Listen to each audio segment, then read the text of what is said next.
குருவடிகளே சரணம். Hello friends and viewers, எல்லாருக்கும் வணக்கம். அனைவருக்கும் இனிய தமிழ் புத்தாண்டு நல்வாழ்த்துக்கள். இந்த புத்தாண்டு அதாவது விஸ்வாவசு வருடம் துவங்கி ஆல்மோஸ்ட் 15 டேஸ் ஆச்சுங்க. விருச்சிக ராசி மற்றும் லக்ன அன்பர்களுக்காக இந்த பதிவு. இந்த வருடத்தோட முதல் நாள் சூரியன் அஸ்வினி 1ஆம் பாதத்திலையும் அதாவது மேச ராசியிலும், சந்திரன் சுவாதி 2ஆம் பாதத்தில் துலாம் ராசியிலும், செவ்வாய் கடகத்தில் பூசம் 1ஆம் பாதத்திலையும், மீனத்தில் ராகு பூரட்டாதி 4ஆம் பாதத்திலையும், சனி பகவானும் பூரட்டாதி 4ஆம் பாதத்திலையும், புதன் உத்திரட்டாதி 1ஆம் பாதத்திலையும், சுக்கிரன் பூரட்டாதி 4ஆம் பாதத்திலையும், குரு பகவான் ரிஷப ராசியில மிருகசீரிஷம் 1ஆம் பாதத்துல இன்னும் 15 நாட்களுக்கும் அதுக்கப்புறம் மிதுன ராசிக்கு போயிடுவாருங்க. கேது பகவான் உத்திரம் 2ஆம் பாதம் கன்னி ராசியிலையும் சஞ்சாரம் பண்ணிக்கிட்டு இருக்காங்க. இந்த விருச்சிக ராசிக்கு ராசி மற்றும் லக்ன அதிபதியான செவ்வாய் பகவான் ராசிக்கு 9ஆம் இடத்துல அதாவது உங்களுடைய பாதக வீட்டுல நீசம் அடைஞ்சு இருக்காரு. நீசம் அப்படிங்கிறது வலு குறைவான தன்மை அப்படின்னு அர்த்தம். இந்த 9ஆம் இடம் அப்படிங்கிறது பரம்பரை சொத்துக்கள்,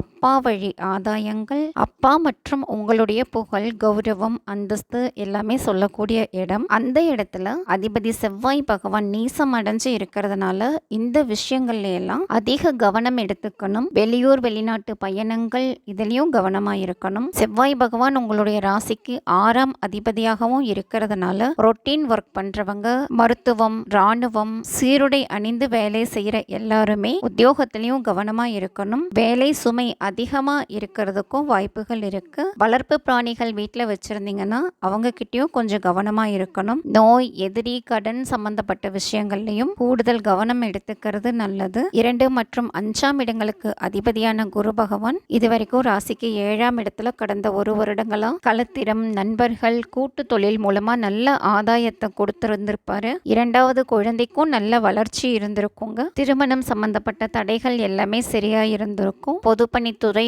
கூட்டுறவு வங்கியில வேலை பார்த்தவங்களுக்கெல்லாம் நல்ல வருமானம் கிடைச்சிருக்கும். சித்திரை 31ஆம் தேதி மிதுன ராசிக்கு பயணிக்கிறாரு. அது உங்களுடைய ராசி மற்றும் லக்னத்துக்கு 8ஆம் இடமா வரதுனால மேலும் அங்கிருந்து தன்னுடைய சொந்த வீடான தனுசு ராசிய உங்களுடைய ராசிக்கு 2ஆம் இடத்தை பார்க்கறதுனால வாக்கினால் ஜீவனம் பண்றவங்களுக்கு நல்ல வருமானம் இருக்கும். திடீர் அதிர்ஷ்டம், வெளிநாட்டு வருமானம், பினாமி சொத்துக்கள் இல்லைனா உயில் சொத்துக்கள் கிடைக்க வாய்ப்புகள் இருக்கு. வழக்குகள் மூலமாகவும் நல்ல லாபத்தை எதிர்பார்க்கலாம். வண்டி வாகனங்கள், சொத்து, படிப்பு சம்பந்தப்பட்ட விஷயங்கள் விருத்தி அடையும். அம்மாவுடைய ஆரோக்கியம் பொலிவடையும். மன நிம்மதி கிடைக்கும். 6ஆம் இடத்துக்கும் குரு பார்வை இருக்கிறதுனால நோய் நிவர்த்தி அடைய வாய்ப்புகள் இருக்கு. எதிரிகள் கண்ட்ரோல் ஆவாங்க. கடன் நிவர்த்தி அடைகிறதுக்கும் வாய்ப்புகள் இருக்குங்க. 3 மற்றும் 4ஆம் இடங்களுக்கு அதிபதியான சனி பகவான் இப்போ 5ஆம் இடத்துல பயணிக்கிறதுனால உங்களுக்கோ உங்களுடைய குழந்தைகளுக்கோ இடமாற்றம் அமையறதுக்கு வாய்ப்புகள் இருக்கு. இளைய சகோதரத்தின் வழியா ஆசிரியர் தொழில் கிடைக்க வாய்ப்புகள் இருக்கு. புராணம் சம்பந்தப்பட்ட நூல்கள் படிக்க ஆர்வம் அதிகமாகும். வக்கீல், டீச்சிங், ஜோதிடம் இந்த லைன்ல இருக்கிறவங்களுக்கும் நல்ல ஆதாயம் இருக்கு. குலதெய்வ வழிபாடு பண்றது ரொம்பவே நல்லது. ஆல்ரெடி கோவில் சம்பந்தப்பட்ட வேலைகள் செய்யறதுக்கு நீங்க ஒரு மெம்பரா இருந்தீங்க அப்படின்னா இன்னும் பொறுப்புகள் அதிகமாகிறதுக்கும் வாய்ப்புகள் இருக்கு. நீங்களும் உங்களுடைய குழந்தைகளும் நீர்நிலைகள்ல விளையாடுறத தவிர்க்கிறது நல்லதுங்க. காது சம்பந்தப்பட்ட சின்ன சின்ன தொந்தரவுகள் வரலாம். ஏற்கனவே காதுல பிரச்சனை இருக்கிறவங்க கொஞ்சம் கூடுதல் கவனம் எடுத்து மெயின்டைன் பண்ணிக்கோங்க. 7 மற்றும் 12ஆம் இடங்களுக்கு அதிபதியான சுக்கிர பகவானும் 5ஆம் இடத்துல இருக்கிறதுனால திருமணம் ஆகாதவங்களுக்கு திருமண வரன் அமையறதுக்கு வாய்ப்புகள் இருக்கு. விருப்பம் போல திருமணம் நடக்கவும் வாய்ப்புகள் இருக்கு. அரசியல்ல ஈடுபாடு வரலாம். களத்திரத்திற்கு கல்வி நிறுவனங்கள்ல வேலை கிடைக்க வாய்ப்புகள் இருக்கு. குழந்தைகளுடைய ஆரோக்கியத்திலையும் கூடுதல் கவனம் எடுத்துக்கணும். ஆன்மீக நாட்டம் வரதுக்கும் வாய்ப்புகள் இருக்கு.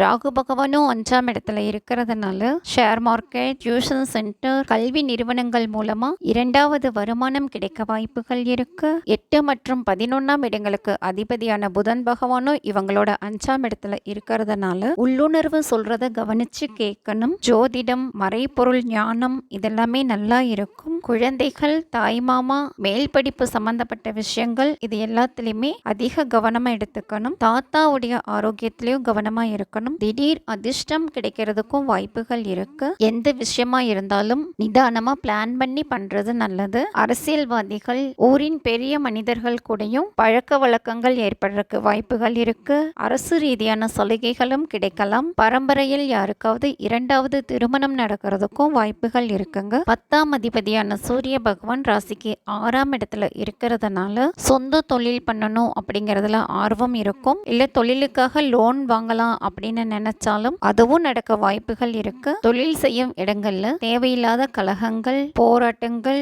இந்த மாதிரி விஷயங்கள்ல ஈடுபடாம இருக்கிறது நல்லது. சுபதிசா நடக்கிறவங்களுக்கு தொழில் சம்பந்தமா உயர்ந்த பதவிகள் கிடைக்கிறதுக்கும் வாய்ப்புகள் இருக்குங்க. ராசிக்கு 12ஆம் இடத்துல சந்திரன் சஞ்சாரம் பண்றதுனால அப்பாவுக்கு பயணங்கள் அதிகமா இருக்கும். மருத்துவ செலவுகள் வரதுக்கும் வாய்ப்புகள் இருக்கு. நீர்நிலைகள்ல கவனமா இருக்கணும். நீர் சம்பந்தப்பட்ட தொழில் பண்றவங்களும் வேலை சம்பந்தப்பட்ட விஷயத்துல கவனமா இருக்கணும். சுபதிசா நடக்கிறவங்களுக்கு பயணத்தின் மூலமா நிறைய ஆதாயங்கள் கிடைக்கும். ராசிக்கு 11ஆம் இடத்துல கேது பகவான் இருக்கிறதுனால லாபம், மூத்த சகோதரம், சித்தப்பா, நண்பர்கள், காதல் சம்பந்தப்பட்ட விஷயங்கள்ல எதிர்பார்ப்புகளை குறைச்சிக்கிறது நல்லது. நண்பர்கள் கிட்டயும் டிஸ்டன்ஸ் மெயின்டைன் பண்ணிக்கிறது நல்லது. மொத்தத்துல குலதெய்வ வழிபாடு, சப்த கன்னிமார்கள் வழிபாடு, காவல் தெய்வங்கள் வழிபாடு, சயன கோலத்தில் இருக்கும் பெருமாள் வழிபாடு, ஜீவ சமாதி வழிபாடுகள் பண்றதுனால மனம் தெளிவா இருக்கும். கோவில்களை அலங்காரம் பண்றதுக்காக இல்ல தூய்மையா வச்சிருக்கிறதுக்காக முடிஞ்ச அளவுக்கு பொறுப்பெடுத்துக்கிறதும் நல்லது.